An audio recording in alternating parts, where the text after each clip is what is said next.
Internet, welcome to Game Theory, the show that's like a baby zombie, small and unassuming, but persistent and dangerous. Today, I'm here to talk about the Dream SMP. And now that I've said that, I'm sure that all of my viewers probably fall into one of two camps. Those yelling, "At last our prayers are answered," and those that are wondering what the heck I'm talking about. So at this point, if you care at all about Minecraft or YouTube or Minecraft YouTubers, you've probably heard of a guy named Dream. He's become famous for a lot of things, including manhunt videos, unsolved mystery videos, as well as an appearance on one of this channel's very own Minecraft lore videos. Excuse me, why is there a big neon green block creature in my video? But one of the things that's really blown up over the course of the last year is the Dream SMP, or Survival Multiplayer Server. So you might be thinking, survival multiplayer server, so it's just Dream playing Minecraft with a lot of his friends, and well, yeah, sort of. The truth is that the Dream SMP is to Minecraft survival multiplayer what professional wrestling is to, well, the sport of wrestling, which is to say it's structured improv. There's a story here made by a team of writers. Yeah, writers plural. It's not to say that everyone's reading from a script. While the broad strokes of the plot are planned out, all of the connective tissue between those major plot beats is improvised. And of course, there's room for plenty of unexpected gameplay moments. No. My thing! That wasn't in the script. Just wait. That wasn't in the script. Ladies and gentlemen, in the world of professional wrestling, that is what we call a shoot, or a moment in professional wrestling that's unplanned, unscripted, or just an actual real-life occurrence. Am I ruining this for anyone in the audience? We all know that professional wrestling is scripted, right? Trying to summarize the timeline of the Dream SMP is like trying to summarize the timeline of the 20th century. If I tried to start, I'd have to cover the birth of a nation in no fewer than 4 separate wars. And that's not me making a joke or trying to make an analogy here. A lot of the story here is political in nature, with the ongoing narrative being one of a nation in turmoil, with warring political factions trying to gain power over the populace by any means necessary. And all of it is taking place within live streams. Lots and lots of very long live streams. There have been over 30 people involved in this thing, with the narrative playing out over hundreds of hours of live streaming. Actually, just saying hundreds of hours is understating it, because totaling up all the live streams across multiple channels to see the POV of multiple participants already gives you close to 100 videos to watch, and any one of those could be upwards of 6 to 8 hours in length. It feels almost impossible to catch up with this thing too, considering how often new live streams are happening. Seriously, I feel like I have to put a disclaimer here that the script for this video is being written right before Christmas, which almost guarantees that by the time it comes out, the things I'm predicting have either been proven right or horribly wrong. At the same time, I could not talk about this thing. It was, without question, the biggest thing happening in gaming in 2020, just behind Among Us. A group of friends blowing up together on Twitch because they're using Minecraft to create an ongoing improv narrative is incredible and absolutely worthy of attention. Plus, I was getting a lot of requests on Twitter to do a theory about this, and I didn't want to ignore you guys. At MattPatGT, by the way. Plus,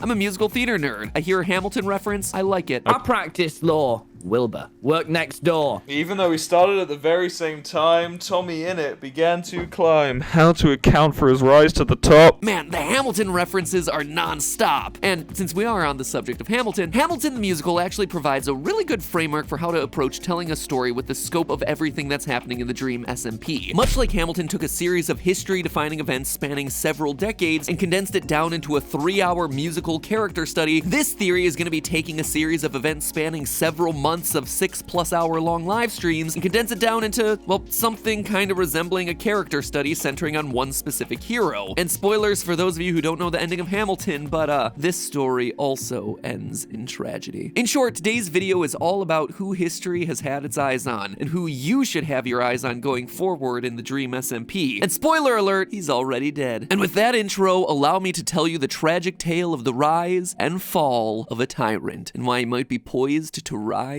once again, this time from beyond the grave. For a bit of background, there are several major factions that exist within the Dream SMP, the largest of which is, confusingly enough, named Dream SMP. For the sake of clarity, most have taken to referring to this faction as the Greater Dream SMP, and I'm gonna follow their lead. It's the closest thing to being a neutral faction, almost a sort of default faction for the characters who haven't split off to do their own thing. As you might guess, it's led by its founder, Dream. Dream also gets executive veto over who's allowed in the server. For instance, back in July, when Jay Schlatt joined the server for the first time, he was banned very shortly after, since Dream didn't know him. When it's your party, you get to decide who's on the guest list, I suppose. The first major faction to declare its independence from the greater Dream SMP was L'Manberg, back in late July, with the war for independence between L'Manberg and the Dream Team faction finally settling in early August. L'Manberg started as an autocratic nation-state with self-appointed dictator, President Wilbursuit, presiding with Tommy Innit as his right-hand man. However, that dictator for life thing didn't really pan out long-term. After all, a ruler only rules by the consent of the governed, and despite the fact that Wilbursuit had declared himself supreme leader, the citizens weren't taking his orders all that seriously. So what do you do if you want to shore up legitimacy as a ruler? You hold a democratic election. I'm running for president. The reason I'm running for president is because, well, I felt like it was unfair of me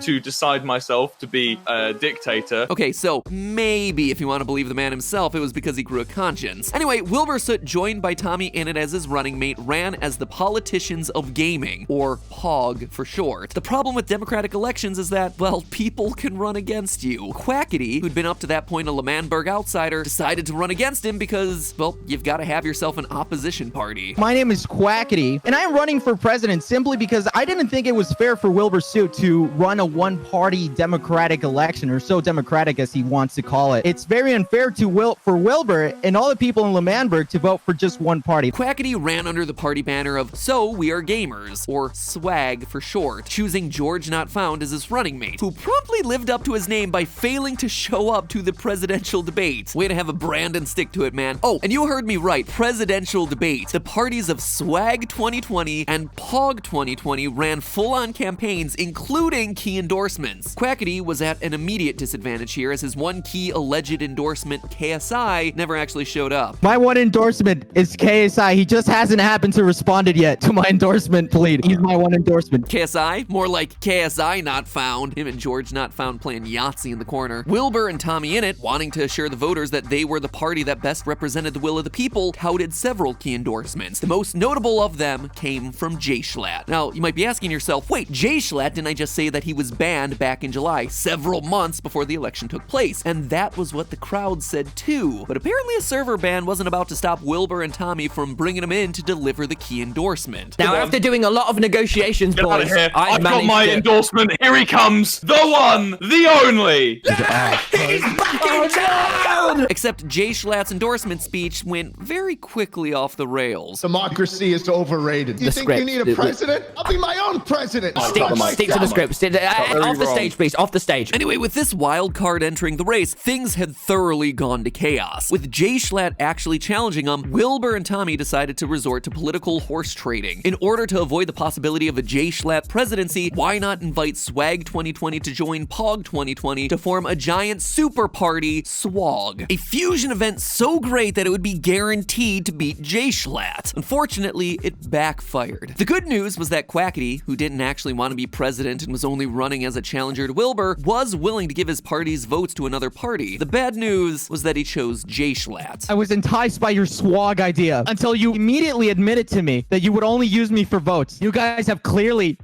been trying to use me this entire time. So it's Schlatt 2020. It's the kind of thing that makes you think maybe from the start that this was all a ruse by Jay Schlatt, promising to endorse POG 2020 only to get himself unbanned and then enter the fray and take over for himself. The man over here is executing some epic big brain maneuvers. In the end, POG 2020 won 45% of the vote, SWAG 2020 won 30% of the vote, Jay Schlatt won 16% of the vote. With SWAG giving its votes to Jay Schlatt wins the election with a combined total of 46%, barely beating out POG's 45%. And that is where the reign of terror begins. Jay Schlatt, having effectively hijacked the democratic process, decided that it was time to run the old party out of town. My first decree as the president of L'Manberg, the emperor of this great country, is to revoke the citizenship of Wilbursuit and Tommy Innit. Get him out of here. Wilbur Soot and Tommy Innit were exiled. The POG 2020 campaign was no more, but it lived on in spirit within the nation of Pogtopia, building their own secret base of operations and working with a few members of the administration who managed to avoid exile. That's right, they had a spy on the inside of Jay Schlatt's operation, and that spy's name was Tubbo. Despite winning the election, Jay Schlatt wasn't really winning over the people. You know, calling democracy a lie, immediately exiling half the population, ain't gonna win you too many friends. So to get a few popularity points, he began planning the Manberg Festival as a celebration of democracy, with Tubbo to plan the events and deliver the keynote speech. Tubbo and the Old Guard seized the opportunity to upstage the festival by placing TNT under the event stage. All Tubbo had to do was to give his speech and run away before the TNT went off, but Jay Schlatt had other plans. Our people have been beaten down by royals and dictators for so long, now we are finally free.